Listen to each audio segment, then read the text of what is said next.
Assalomu alaykum do'stlar. Sizlar bilan Medify Warriors jamoasi. Bugun sizlar bilan ketonlarning metabolizmi haqida gaplashib chiqamiz. Demak, doskaga e'tibor beradigan bo'lsak agar, bu yerda plan A va plan B keltirilgan. Bu taqqoslash bo'lyapti. Nimaga?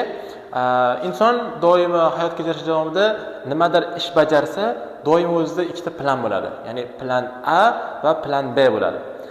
Doimo shu plan A bilan vaziyatni hal qiladi. Agarda mana shu plan A ishlamay qolsa agar, ya'ni plan A to'g'ri kelmasa agar, albatta plan B ga o'tishga to'g'ri keladi. To'g'rimi? Organizmimiz ham o'zini energiya bilan ta'minlashda aynan shu ikkita plandan foydalanadi.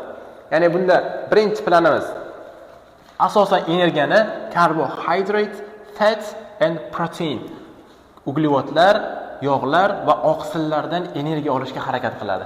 Demak, bu plan A dagi rejalarimiz ekan. Tushunarli? Ana endi tashqaridan shu makromolekulalarimiz ozuqa tarkibida kirmasa, endi organizm boshqa yo'nalishdan energiya olishni boshlaydi. Ya'ni plan B ga o'tadi. Va bunda organizm keltirib o'tganim aynan mana shu keton bodies, keton tanachalaridan o'ziga energiya olishga harakat qiladi. Ya'ni bunda keton tanachalardan energiya olishda asosan ikki bosqichli bo'la oladi. Ya'ni keton tanachalarini hosil qilish bo'ladi va uni sarflash. Ya'ni boshqa hujayralarga borib sarflash.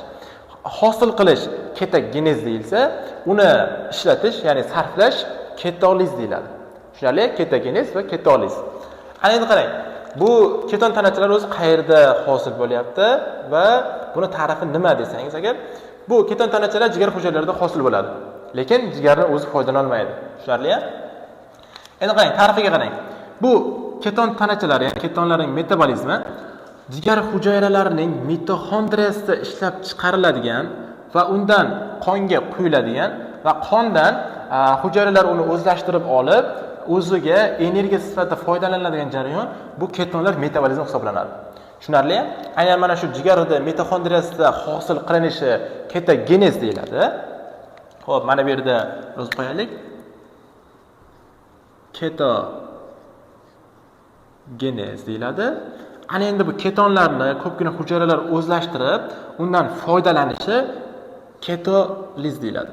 Ya'ni bu ketogenez, bunisi esa ketoliz hisoblanadi. Tushunarli? Faqatgina bitta organdan tashqari eritrotsitlar, red blood cells, qizil qon hujayralarimizda biz gaplashdik, mitoxondriya yo'q dedik, to'g'rimi? Bu bechora hujayralarimiz ketolizdan ham foydalana olmas ekan. Ya'ni keton tanachalaridan ham foydalana olmas ekan. Bu faqatgina nimadan foydalanadi? Sof glyukozdan foydalanib energiya oladi. Endi qarang. Keton tanachalaridan foydalanyapmiz, to'g'rimi? Ana shu keton tanachalaridan faqatgina red blood cell foydalana olmas ekan, to'g'rimi? Ana endi bundan ishlab chiqarilgan ketonni jigarning o'zi ham foydalana olmaydi. Nima uchun desangiz, jigarimizda quyidagi ferment bo'lmaydi. Ya'ni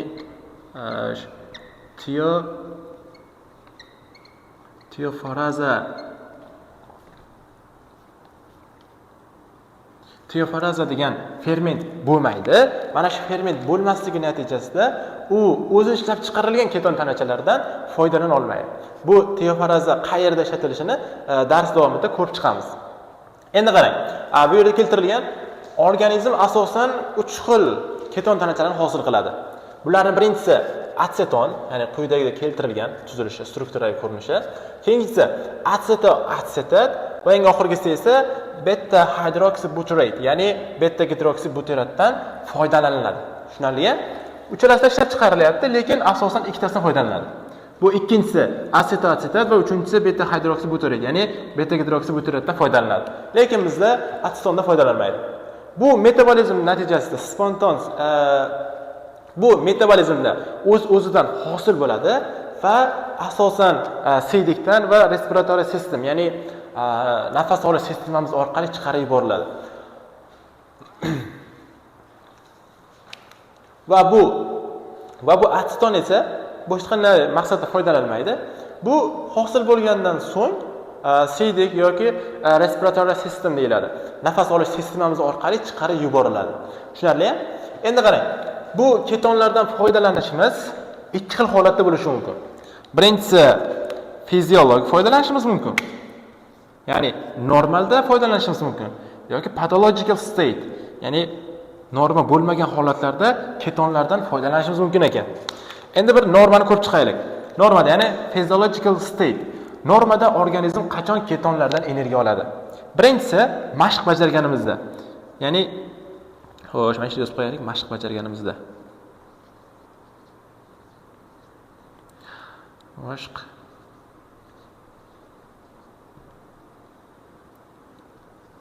Mashq bajarganimizda energiya olar ekanmiz. Ikkinchisi esa bu albatta ochlik vaqtida, ya'ni prolonged fasting state deyiladi. Yozib qo'yaylik. Juda ochlik vaqtida. Buni konspektda keltirilgan bo'lishi kerak. Prolonged fasting state deb keltirilgan.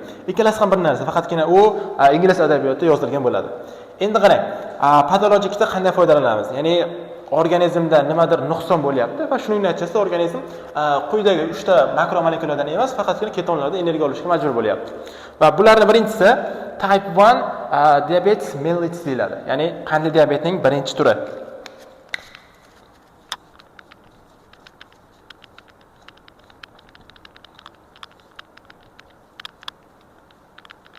Diabet type 1. Nima uchun type 1, 2 emas, buni ham gaplashamiz. Ikkinchisi esa bu alkogolizm. Surunkali alkogolizm, ya'ni surunkali aroq ichadigan insonlarda asosan ketonlardan energiya olish boshlanadi. Bulardan emas.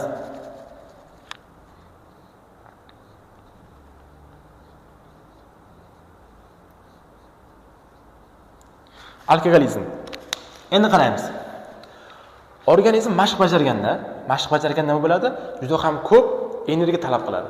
Ana shu ko'p energiya talab qilish natijasida o'zidagi glyukoza zaxirasini, glikogen zaxirasini va glikogenez orqali energiya olib bo'ladi. Ana endi bu energiya olish uchun ketonlarga murojaat qiladi. Tushunarli? Bu normal. Ikkinchisi juda ham ochlik vaqtida. Tashqaridan bu 3 ta modda kirmayapti. Kirmasligi natijasida majburan keton tanachalardan energiya olishga majbur bo'lyapti. Endi pathological state, ya'ni qandli diabetning birinchi turida nima bo'ladi? Bilamizki, qandli diabetning birinchi turida insulin ishlab chiqarilmaydi. Aynan mana shu oshqozon osti bezining beta hujayralar, ya'ni Langerhans hujayralaridan insulin ishlab chiqarilish to'xtaydi. Tushunarli? Shu ishlab chiqarilmasligi natijasida hujayralar glyukozani o'zlashtira olmaydi. U to'q bo'ladimi? Mana bu 3 ta modda bo'ladimi, yo'qmi? Farqi yo'q. Aynan shu qonda o'zi giperglikemiya holati bo'ladi. Ya'ni qonda glyukozning miqdori ko'p bo'ladi, lekin shuni hujayralar o'zlashtira olmaydi. Nega? Aynan mana shu bu ishlab chiqarilmagan insulin bizlar nima qilardi? Glutur, ya'ni glutning 4-turdagi transporterlarni hujayra membranasiga ekspressiya qilardi va glyukozani o'zlashtirishni oshirardi. Ana bunda insulin yo'qmi? Glyukoz o'zlashtirilmayapti, hujayralar uchun ochlik va shunda majburan keton tanachalaridan energiya oladi. Keyingisi qarang, alkogolizm. Alkogolizm nima bo'lardi? Alkogolizmda etanol metabolizm kirish natijasida juda ham ko'p natxash hosil bo'lardi. Ana endi bu natxashning hosil bo'lishi bizda ana shu natxashni kamaytirish kerak bo'ladigan reaksiyalarni oshirib yuboradi. Misol uchun glikoneogenezda oksalatsiyadan malat hosil bo'lib qolardi yoki krabesliklik ketmas, to'g'rimi? Krabesliklarda chunki natxash hosil bo'ladi-ku. Ana shu reaksiyalar bo'lib qolardi va shuning natijasida bizda keton tanachalari, ya'ni keton bodiylardan energiya olishga majbur bo'ladi. Va buning natijasida bu ikkita holatda ham ketoatsidoz kuzatiladi. Ya'ni diabetik ketoatsidoz va alkogolizmda kelib chiqaradigan ketoatsidoz. Aynan mana shu holatlarda bu bemorlardan nafas sistemasidan atsidan chiqadi-ku, meva hidi, ya'ni fresh odor deyiladi. Mana shu meva hidi kelib turadi bu bemorlarimizdan. Ana endi qarang, mana shu keton tanachalari metabolizm uchrashida normal holatda qanday kelib chiqishini ko'ramiz hozir. Organizmda 3 xil ozuqaviy status bor, to'g'rimi? Birinchisi well-fed state. Well-fed state bu to'qlik davri hisoblanadi. Asosan 1-3 soat ichida bo'ladi. Ikkinchisi fasting state. Fasting state'da 3 soatdan 36 soatgacha deyiladi. Ya'ni shu davrda qonda glyukozaning miqdori kamayadi. Uchinchi holatimiz esa prolonged fasting state deyiladi. Ya'ni uzaygan ochlik vaqti. Starvation ham deb ataladi, ya'ni ocharchilik deb ataladi. Bu 36 soatdan boshlab keyingi barcha jarayon, misol uchun 3-5 kun ichida oladi. Ana shu holatda bizda ana shu starvation holati, ya'ni 3-5 kun o'tganda, ya'ni tashqaridan ozuqa tushmasa, bizda keton tanachalar sintez bo'ladi. Tushunarli? Endi qarang, shuni hozir 0 dan ko'rib chiqamiz. Ya'ni to'qlik payti qanday kechadi, ochiqlik vaqti qanday kechadi va ocharchilik vaqti qanday jarayon ketishini ko'rib chiqamiz. Ya'ni hujayra qanday qilib energiya olyapti. Dastlab to'qlik paytida nima bo'ladi? Qonda glyukozaning miqdori yuqori bo'ladi, to'g'rimi? Ana endi shu glyukozaning miqdorining yuqori bo'lishi bizga oshqozon osti bezimizning beta hujayralariga ta'sir qiladi.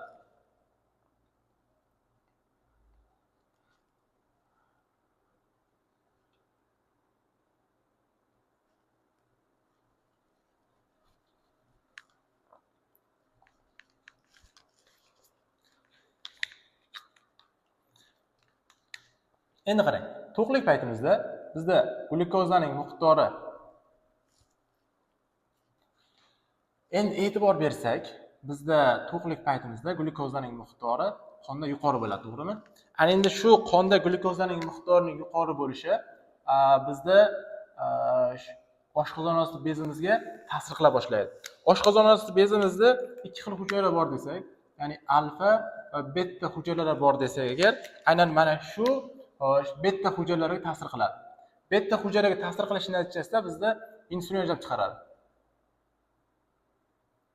Tushundingmi? Ana endi shu insulin ishlab chiqarilishi ana shu beta hujayradagi alfa hujayrani ingiberlanishiga olib keladi. Ya'ni manfiy feedback deyiladi.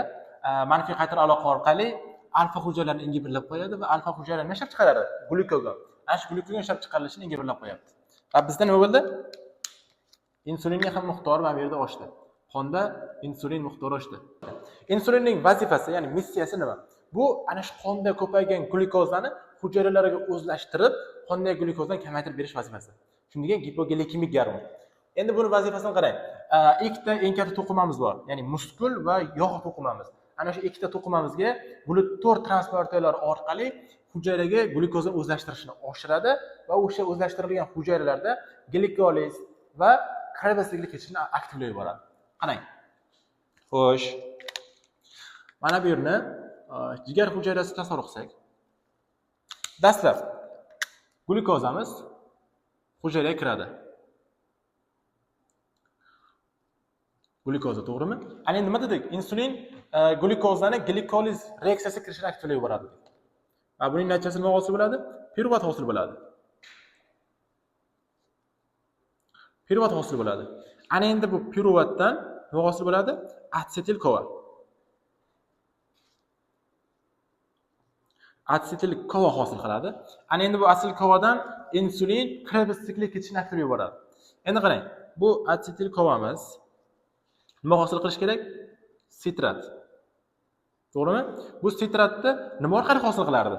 Aynan bizdagi oksalo atsetat substratimizda reaksiya kirish natijasida hosil qilardi, to'g'rimi? Aynan mana shu oksalo atsetat kelib atsetil kovani qo'shilardi va bizda 6 molekullardan iborat bo'lgan sitrat hosil qilardi. Endi qarang, sitrat bir nechta reaksiyalar orqali boshqatdan oksidatsiya hosil qilib beradi, to'g'rimi? Bu jarayonimiz nomi nima? Krebs sikli deyiladi. Ya'ni Krebs cycle. Krebs. Va bu jarayonda nima hosil bo'lardi? Juda ham ko'p proton donorlari bo'lgan NADH, FATH2 va ATF. Ya'ni GDF hosil bo'ladi, keyinchalik aytib ketadi. Endi qarang, bizdagi NADH va FATH keyinchalik nimaga yo'l oladi? Elektron transport zanjiriga. Elektron transport zanjiriga yo'l oladi. Va bu yerda biz uchun kerak bo'ladigan ATF hosil qilinadi. ATF sintezalari orqali.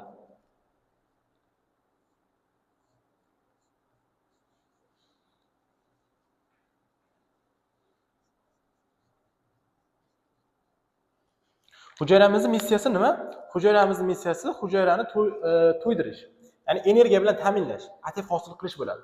Bunda to'qlikda asosiy missiyasi ATF hosil qilishni bajaradi. Endi qarang, bizda 3 soatdan 36 soatgacha nima dedik? Fasting state dedik. Och qolish vaqti. Ana endi shunda bizda qanday jarayon bo'ladi? Qonimizdagi glyukozaning miqdori kamaygan bo'ladi. Qonimizda glyukozaning miqdorining kamayishi bizda oshqozon osti bezining alfa hujayralari ta'sir qiladi. Alfa hujayralarga plus ta'sir qiladi. alfa hujayralari plus ta'sir qilishi natijasida bizdan nima ishlab chiqariladi? Glykagon. Tushunarli? Glykagon ishlab chiqariladi va glykagon negativ feedback orqali, ya'ni manfiy qaytar aloqa orqali beta hujayralardan insulin ishlab chiqarishni bo'g'ib qo'yadi. Ya'ni bu glykagon degani glyukoza to'g'ri keladi. Gan degani ingliz tilida yo'qolgan, tugagan degan ma'noni anglatadi. Shuningdek, glyukoza kamaygan holatni bildiryapti. Ana endi bizda glyukogon miqdori oshib ketdi, to'g'rimi? Mana bu yerda ham endi glyukogon yozib qo'yamiz.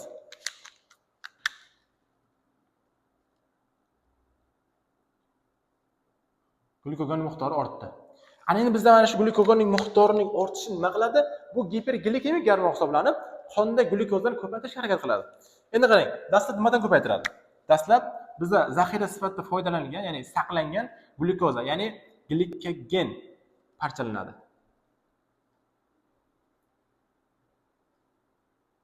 Glikogen parchalanib glyukoza qiladi. Glyukoza esa qonga chiqariladi va qonda ta'minlanadi. Dastlab bo'lyapti, to'g'rimi?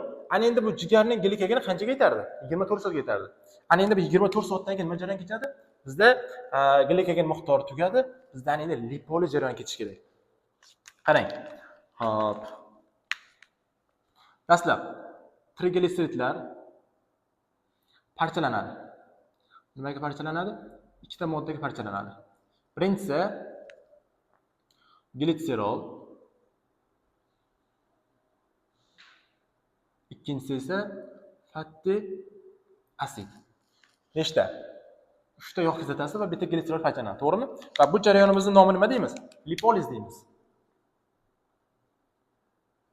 To'g'rimi? Ya'ni yog'larning mobilizatsiyasi. Lipoliz aktivlandi. Va bu lipoliz qanday aktivlanyapti desangiz, bizda mana shu glyukagon gormoni bizda HSL gormonini aktivlab berdi. Bu ferment aktivlab yuboradi. Bu gormon Bu fermentning nomi nima edi? HSL, ya'ni hormon sensitive lipase, trigliseridni parchalovchi ferment hisoblanadi. Aynan mana shu trigliserid parchalanishida glitserol va 3 ta yog' kislotasi parchalandi. Endi qarang. Bizdagi mana shu glitserol glyukoza hosil qilib beradi. Buni gaplashganmiz o'zini mavzusida. Endi bizda yana nima bor? Aynan mana shu glyukozaning miqdorini ta'minlab beradigan. Qonda nima bor? Amino kislotalarimiz bor. O'sh ko'pini yozaylik. Amino acids. To'g'rimi? Amino kislotalarimiz bor. Amino kislotalarimiz nima hosil qilib beradi bizga? Aynan mana shu perovatni hosil qilib beradi. To'g'rimi? Yana nima bor bizda? Glikoneogenezda 3 ta substrat bor edi. Birinchisi glitserol, ikkinchisi amino kislotalardan biri bo'lgan alanin, uchinchisi nima edi? Laktat. To'g'rimi? Buni ham qo'yib yozamiz.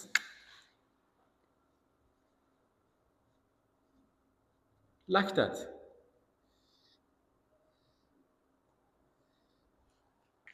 Ana endi bu laktat kora siklidan kelyapti. Bu alanin esa kahil siklidan kelyapti. To'g'rimi? Bu laktat nima hosil qilib beradi? Laktat ham mana shu piruvatni hosil qilib beradi. Endi qarang, hosil bo'lgan piruvat oksilazga aylanadi. Piruvat karboksilaz fermenti orqali. Tushunarli?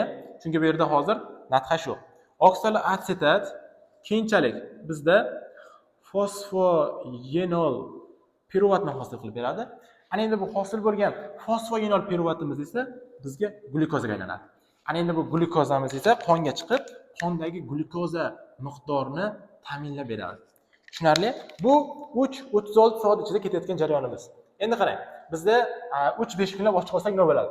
3-5 kunlab och qolsak, bizdagi mana shu glikoneogenez jarayon to'xtaydi. Va mana jarayonlar nima dedik? Glikoneogenez, ya'ni glitserol, amino kislota va laktat hammasi bo'lib, gluconeogenez. Tushunarli?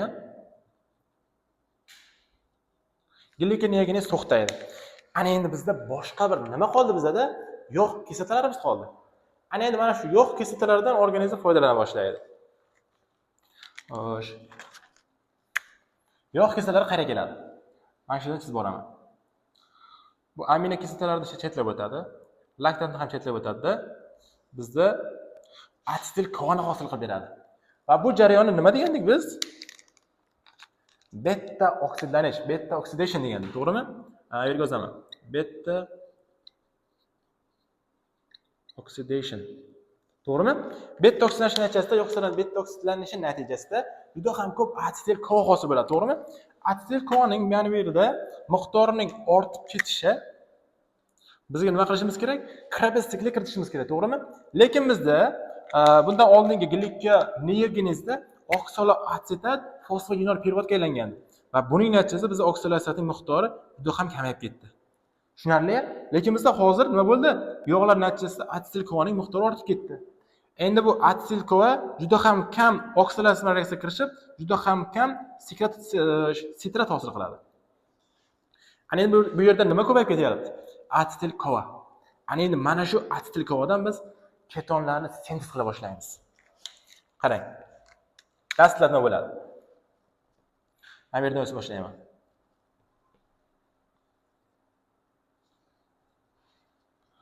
Asetil kova. Yana bitta asetil kova. Ikkita asetil bir-biri bilan qo'shiladi. Ya'ni ikkita asetil kova bir-biri bilan qo'shiladi.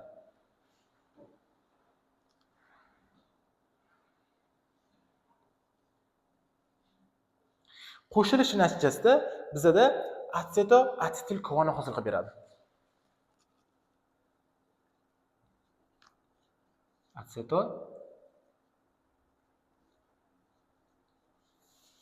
Asetil kovani hosil qilib beryapti. Shunga va bu reaksiyamizni tiolaza fermenti aktivlaydi.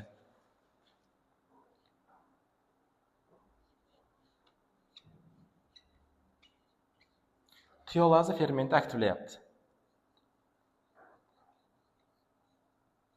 Tushunarli? Va bu jarayonda qarang, ikkita asetil kova, to'g'rimi? Bunda koenzim A ikkita va bu yerda esa bitta. Demak, bu reaksiyamizdan bitta koenzim A tashqariga chiqib ketyapti. Endi bizda hosil bo'lgan asetil kovadan boshqa bir modda hosil bo'ladi. Va bu yerda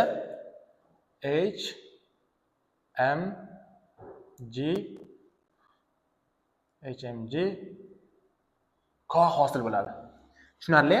Va bu moddamizning to'liq nomi quyidagicha yoziladi. 3 gidroksi 3 metil, ya'ni CH3 3 metil glutaril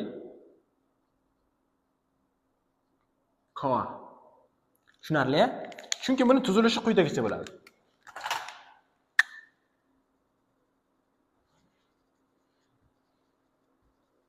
To'rtta asosiy halqada 5 ta uglerod bo'ladi va mana shu 3-uglerodda bitta metil guruhi bo'ladi va mana bu qismda esa bitta OH bor 3-uglerodda. Qarang.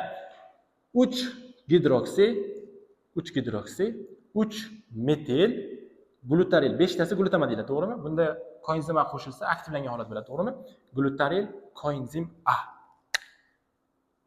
Koenzim A. Shunga buni yodlab qolish baribir ham qiyin. Shuning uchun ham biz tinchgina HMG kod deb aytib ketaveramiz. Tushunarli?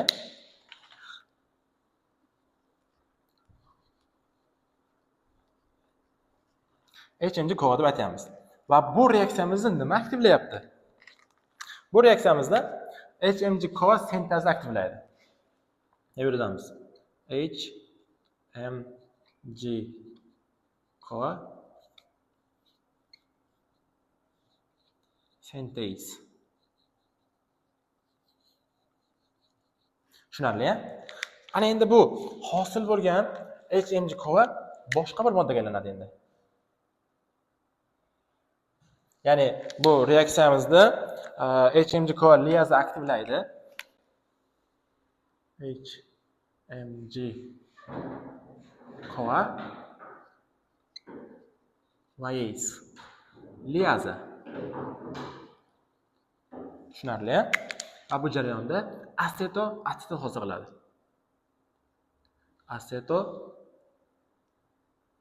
Asetat. Tushunarli? Va bu hosil bo'lgan asetatimiz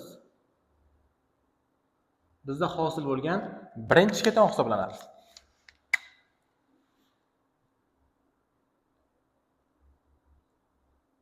Birinchi ketonimiz hisoblanadi. Tushunarli? Ana endi bu hosil bo'lgan asetat ikkita yo'nalishga kiradi. Birinchisi spontan ravishda, ya'ni o'z-o'zidan yoki asetat karboksilaza fermenti orqali aseton hosil qiladi.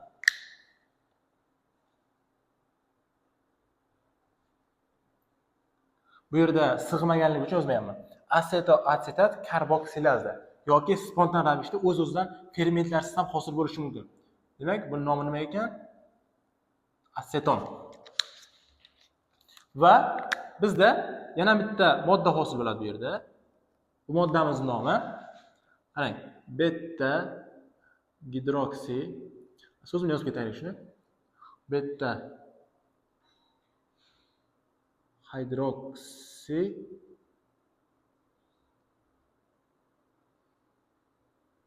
butirat. Beta gidroksi butirat hosil qiladi. Tushunarli? Va bu bizdagi ikkinchi keton hisoblanadi. Demak, ikkinchi ketonimiz va bo'lsa esa uchinchi keton hisoblanadi. To'g'rimi? Endi qarang, asetatdan beta gidroksi butirat hosil qilishda qaysi ferment aktivlaydi? Qani fermentning nomi beta gidroksi, OH degani gidroksi butirat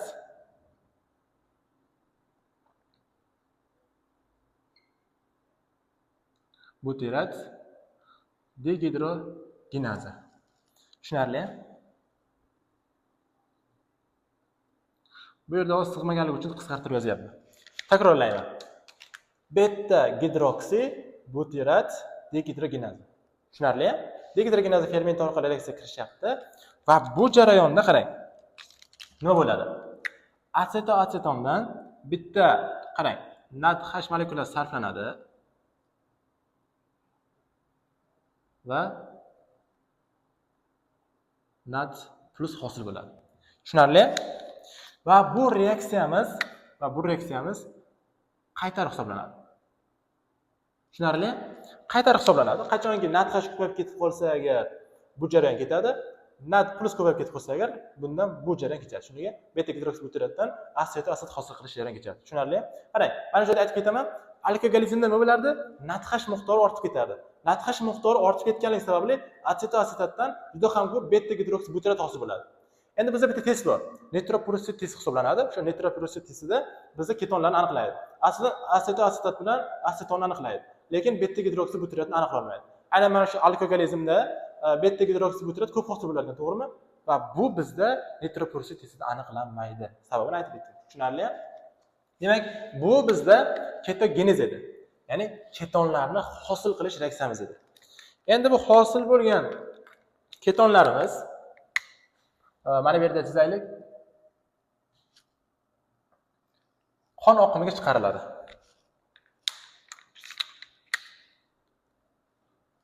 Nima bor ekan? Ketonlar. Ketonlar qonga chiqariladi, to'g'rimi? Ana endi qayerga boradi? Ketonlardan asosan qaysi hujayralar foydalanadi? Qizilqon hujayralari foydalanmaydi, eritrosit foydalanmaydi. Chunki bu yerlarda nima yo'q? Xo'sh, mitoxondriyasi yo'q. Asosan qarang. Yurak, muskullar, buyrak va to'rtinchisi nima bo'lishi mumkin?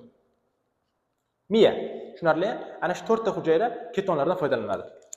Qarang. Endi bu jarayonimiz nima deyilar ekan? Qizilni yozib qo'yay. Ketoliz deyiladi.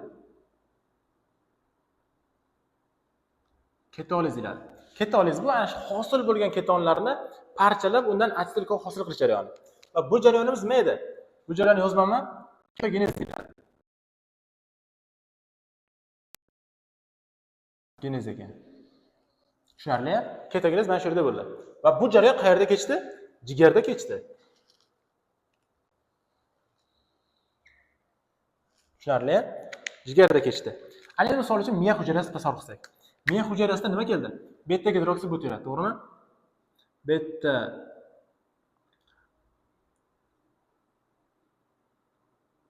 hidroksi butyrat. Endi qarang, bizda 3 xil keton tanachalari hosil bo'ldi. Shundan aytgandim men sizlarga, 2 xil foydalanamiz. Asetat va beta gidroksibutratdan foydalanamiz degan. Asetondan esa energiya sifatida foydalana olmaymiz. Tushunarli? Hozir mana shu ikkitasi bo'yicha reaksiya ketadi. Qarang, bu yerdagi beta gidroksibutrat dastlab mana shu fermentimiz beta gidroksibutrat dehidrogenaz fermenti orqali qaytadan asetat hosil qiladi. Qarang. Hop. Asetat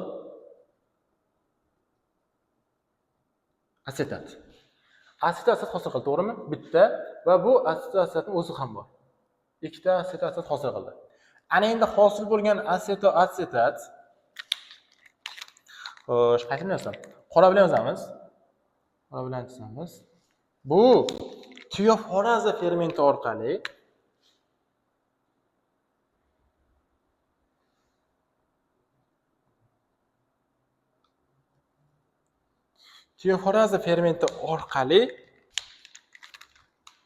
endi qarang, asetat tioforaza fermenti orqali asetil koga aylanadi.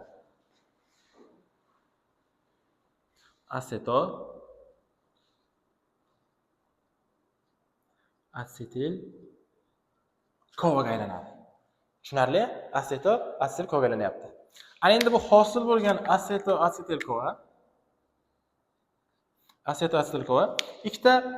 ikkiga parchalanib ketadi. Tushunarli? Bunda nima hosil qiladi o'ylaysiz? Asetil kovani hosil qiladi. Nechta?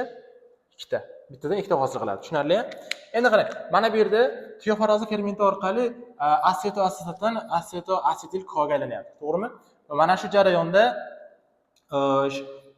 bunda koenzim A guruhi yo'q, lekin bunda bor. Shuni qayerdan oldi desak, suksinil kova, to'g'rimi? Krepestikli mahsuloti. Suksinil kova o'zidagi kovani beradi, ya'ni koenzim A guruhini asetatga beradi va bu asetil koenzim A ga aylanadi va bu suksinil kova esa suksinatga aylanib qoladi. Tushunarli? Va Krebs-sikl davom etaveradi bu yerda. Bu yon reaksiyamiz. Endi qarang. Bu yerda asetil kovadan ikkita asetil kova hosil bo'ldi, to'g'rimi? Va bu reaksiyani nima aktivlab yuboradi desak agar, tiolaza ferment aktivlab yuboradi.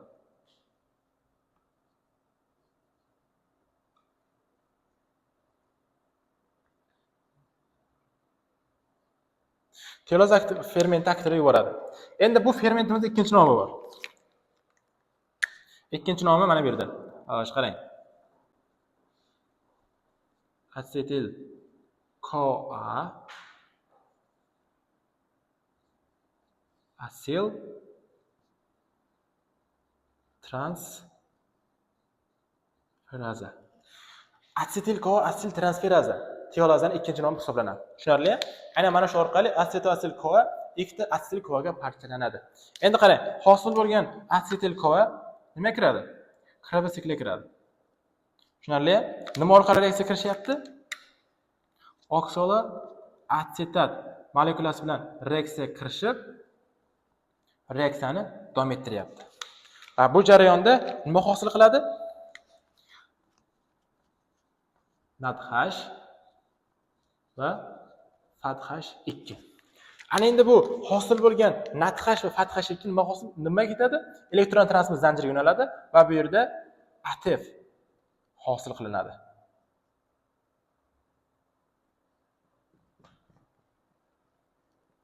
Yaxshi. ATF hosil qildik. Bizning missiyamiz nima edi? Hujayrani energiya bilan ta'minlash, ya'ni ATF hosil qilish. Biz ana shu missiyani yakunladik.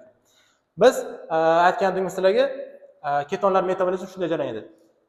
Jigar hujayrasining mitoxondriyasida keton tanachalarini asetil kovadan hosil qilib, 3 ta keton tanachasini hosil qilib va uni ma'lum bir hujayraga o'zlashtirib, undan qaytadan asetil kova hosil qilib, undan ATF hosil qilish jarayoni edi. Tushunarli? Va shu jarayonni hozir ko'rib chiqdik. Ya'ni ketogenez va ketolizni ko'rib chiqdik. Tushunarli? Endi qarang, shu yerda aytishingiz mumkin, oksalo asetat bilan qanday qilib reaksiya kirishyapti? Chunki mana bu yerda aytgandikki, biz glyukoneogenezda oksaloatsat miqdori kamayib ketganda, shuning uchun ham bu kiraver sikliga kirisha olmaganda deganik, to'g'rimi? Mana shu joyda bitta bilishimiz kerak bo'lgan nuqta bor. Glyukoneogenez qayerda kechardi? Jigarda kechardi, to'g'rimi? Aynan mana shu jigarda kechganligi uchun mana bu oksalatsiya miqdori faqatgina jigarda kamayadi. Mana bu miya, muskul, buyrak hujayralarida normada turgan bo'ladi. Shuning uchun ham bu boshqatdan oksalatsiya bilan reaksiyaga kirishib, natxash va fathash hosil qilib, ATF energiyasini hosil qilib bera oladi bizga. Tushunarlimi? Endi qarang. Bu jarayon tugadi. Endi sizlar bilan DK, ya'ni diabetik ketoatsidoz haqida gaplashib o'tamiz. Xo'p. Mana shu joyini o'chirib tashlasam,